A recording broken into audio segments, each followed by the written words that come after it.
క్యూట్గా కనిపించే ఈ హాట్ వాటర్ బ్యాగ్ అంత ఇన్నోసెంట్ ఏం కాదు. ఎర్రగా కాల్చిన ఒక ఐరన్ రాడ్ చేసినంత డ్యామేజ్ చేయగలదు. ఎలాగో చెప్తాను. ఒక బర్న్ వుండ్ ఎంత సివియర్గా అవ్వచ్చు అనేది రెండు ఫ్యాక్టర్స్ మీద డిపెండ్ అవుతుంది. ఒకటి టెంపరేచర్, రెండు టైం. ఫర్ ఎగ్జాంపుల్, ఒక 45 డిగ్రీస్ టెంపరేచర్లో ఉన్న ఒక వస్తువు 2 గంటల స్కిన్తో కాంటాక్ట్లో ఉంటే సెకండ్ డిగ్రీ బర్న్స్ అవ్వచ్చు. అదే 50 డిగ్రీస్ టెంపరేచర్లో ఉన్న వస్తువుకి 10 నిమిషాలు చాలు. థర్మల్ కెమెరాతో ఈ హాట్ వాటర్ బ్యాగ్ టెంపరేచర్ ఎంత ఉందో చూస్తే 50 to 70 డిగ్రీస్ మధ్యలో ఉంది.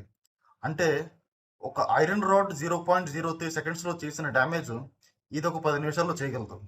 ఇది ఎందుకు ఇంపార్టెంట్ అంటే, పెద్దవాళ్ళు, ముఖ్యంగా డయాబెటీస్ ఉన్న వాళ్ళు ఈ హాట్ వాటర్ బ్యాగ్ని స్కిన్తో కాంటాక్ట్లో పెట్టుకోవడం వల్ల అయ్యే బర్న్స్తో హాస్పిటల్కి వస్తుంటారు. డయాబెటీస్ ఉన్న వాళ్ళకి న్యూరోపతి వల్ల స్పర్శ తక్కువగా ఉంటుంది, కాబట్టి స్కిన్ కంప్లీట్గా కాలినా కానీ వాళ్ళకి తెలియకపోవచ్చు. అందుకని ఎక్స్ట్రా కాషియస్గా ఉండాలి.